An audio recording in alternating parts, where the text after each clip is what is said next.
Mujje bali ku bannayuganda byonna gye mwagalira kansubire muli bulungi olunaku lwaleero era nkomyewo okubagamba requirements eza Netherlands visa. Netherlands yeetaaga requirements kisinzibu nnyo nga wonoolaba eza UK oba nedda sinzibu. Ekisooka nga gwe omuntu olina okubeera ne passport, valid passport ya 6 months. Obeere ne application form nabalaga woogijjuza.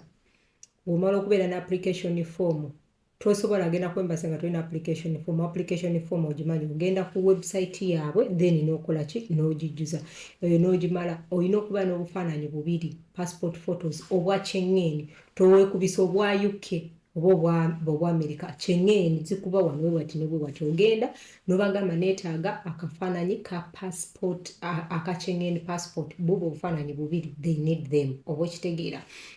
Womalirizaawo n'ofuna reason as to why you go. Wobanga ogenda nti kangeze oba omuntu agenda ku invitinga nti omuntu olinayo omuntu e Netherlands agenda ku invitinga omuntu oyo olina okubeera nga agenda kulaga wa wogenda okusula omuntu oyo alage bank statement nti waba agenda ku supportinga alina okugiraga nti alina bank statement esobola okubeezaawo nga gwe omuntu omu oba okitegeera n'alaga ne bwogenda okubeera n'ogenda okulya oba okitegedde kati kangeze in case akuwadde accommodation wogenda okubeera n'akuwa ne bank statement eraga oba okitegeera kati ne invitation naye bw'obanga gwe invitation ogenda kuziza ku zino eno bino bigundi byaffe bye tubeera nabyo biki gundi eno bagiyitaani ene gundi yaffe gye nabawa nga kugenda okwefunira invitation teweetaaga ekyo oba okitegedde kati ne weetaaga gwenga guba weetaaga invitation eyiyo oba okitegedde nga wonoogamba nti gwenga gwe kennyini gwagikoze eki gwagisasulidde giweetaaga ne weetaaga invitation ngimaze ne weetaaga bank statement. Bannange bank statement eyawukana ne gundi ne ekiraga nti olina ssente ekiraga olina ssente ezo ties zino kyenkugamba bank statement kati wonoobeera ne bank statement yo ng'ogimaze ng'ogirinaawo bank statement eraga ate tokwata ssente n'oziteekako omulundi gumu nedda oba weetaaga n'oteekako ssente nga wozizaako nga banka eraga ekola ki etambula naye wano eno Netherlands yeetaaga emyezi emeka 3 gyokka naye Canada yeetaaga emyezi 6 naye wano bo beetaaga emyezi emeka 3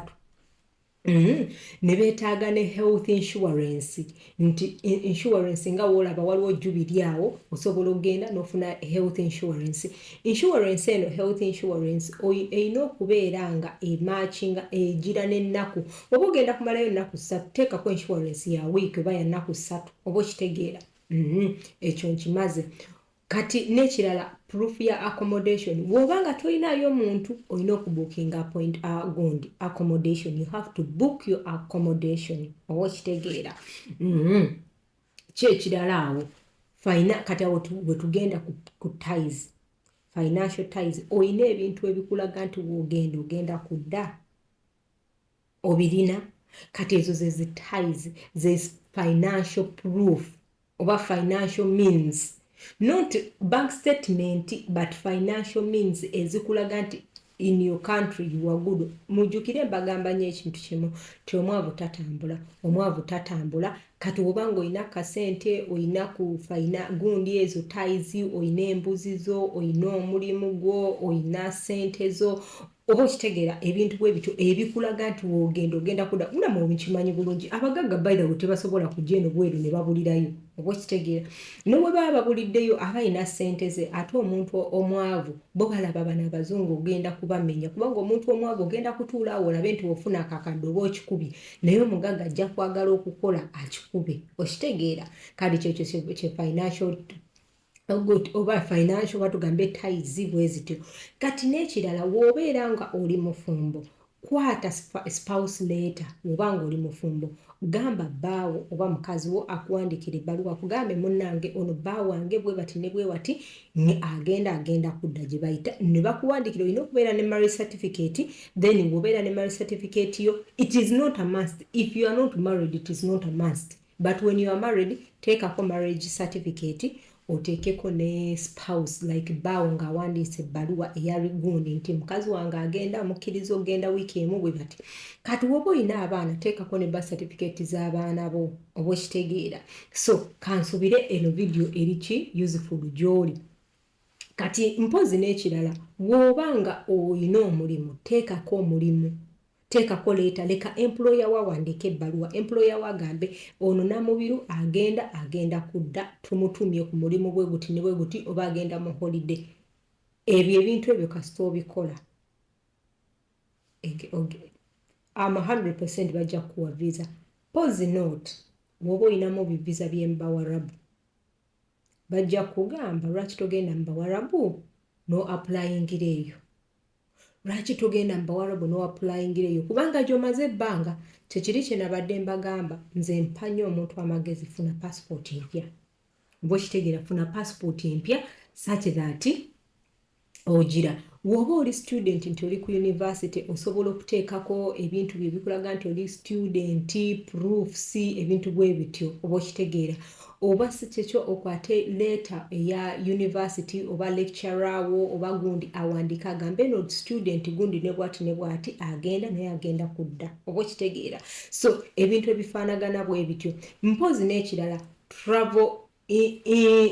kati nga wonogamba gundi ticket ogenda wa ticket olina okugiraga nti ticket ngenda wano ngenda kudda oba kitegedde olina okubeera ne ticket ya two-way oba kitegedde ya two-way ekutwala n'ekuzza so you have to be with that ticket oba kitegeera kati kansubire eno video buli kimu kyenkugambe kinootinge wansi nga gwe kennyini okinootinga ogambe okay angambe kino nekino trust me wobiteeka into consideration muganda wange bajja kuwa visa era ojja kutambula there are very many people bemanyi abatambudde and I'm happy for that nti ndi mu lugendo lwabwe I love you all mukama abankumire era mukama abampere kye musinga okwagala wenna atanjagala nange nkwagaliza kyotanjagala